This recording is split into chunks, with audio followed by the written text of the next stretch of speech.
এবার ঈদযাত্রার বাস ভাড়া বাড়ানোর কোনো সুযোগ নেই বলে সতর্ক করেছেন সড়ক পরিবহন, রেল ও নৌ পরিবহন মন্ত্রী শেখ রবিউল আলম।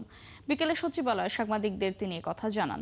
মন্ত্রী জানান, ট্রেন ও মেট্রো রেলে শিক্ষার্থী, প্রতিবন্ধী এবং ৬৫ বছরের বেশি বয়স্কদের ভাড়ায় ২৫% টাকা ছাড় দেওয়ার সিদ্ধান্ত নিয়েছে সরকার।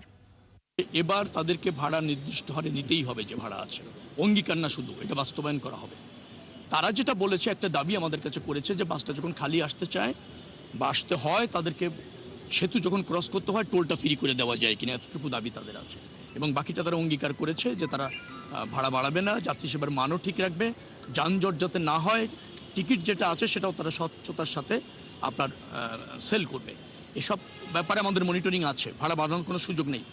আমি নিশ্চিত ইনশাল্লাহ যে প্রস্তুতি নেওয়া হয়েছে, আশা করছি যে একটা স্বস্তি এবং আরামদায়ক ঈদযাত্রা হবে ইনশাল্লাহ।